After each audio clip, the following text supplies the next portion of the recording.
নম্বর শ্লোক কমপ্লিট হয়ে গেছে। 7 নম্বর শ্লোক বনেচর ভাষণম। 7 নম্বর শ্লোক অশক্ত মারাধয়ত যথাযথাং বিভজ্য ভক্তা সমপক্ষ পাতয়াম গুণানুরাগাদিব সক্ষমিবান ন বাধতেস্য ত্রিগণ পরস্পরম। এই যে লাইনটি শেষের ন বাধতেস্য ত্রিগণ পরস্পরম, এটি শর্ট কোশ্চেন হিসাবে ইম্পর্ট্যান্ট। এখানে ত্রিগণ বলতে কি বোঝো? ধর্ম, অর্থ, কাম, এই তিনটিকে একত্রে ত্রিগণ বলা হয়। বনেচর রাজা যুধিষ্ঠিরকে এসে বলছে অশক্ত মারাধয়ত, অর্থাৎ সন্ধিযুক্ত পদ অশক্তম আরাধয়ত। অশক্তম শব্দটির বাংলা অর্থ হচ্ছে অনাসক্তভাবে, আরাধয়ত মানে হচ্ছে সেবারত, অনাসক্তভাবে সেবারত। যথাযথম মানে হচ্ছে যথাযথভাবে।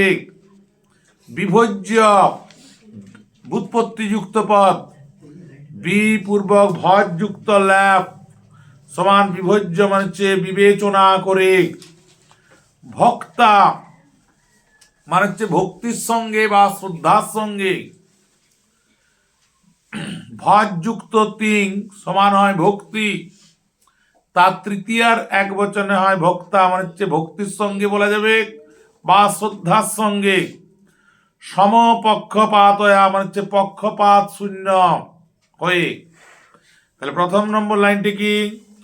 তিনি যথাযথ বিবেচনা করে অনাসক্তভাবে শ্রদ্ধার সঙ্গে সেবা করেছেন। কিসের সেবা করেছেন? ধর্ম, অর্থ, কাম ত্রিগণের। গুণানুরাগাদিব সক্ষমিবান ন বাধতেস্য ত্রিগণ পরস্পরম। গুণানুরাগাত যুক্ত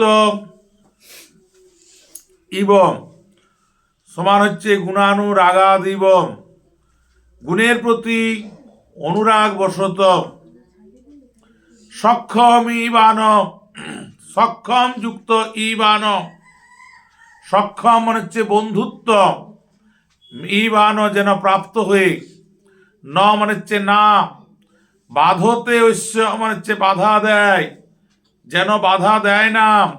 ত্রিগণ মানে হচ্ছে তিনটি গণ, ধর্ম, অর্থ, গণ মানে কাম, পরস্পর মানে হচ্ছে একে অপরকে।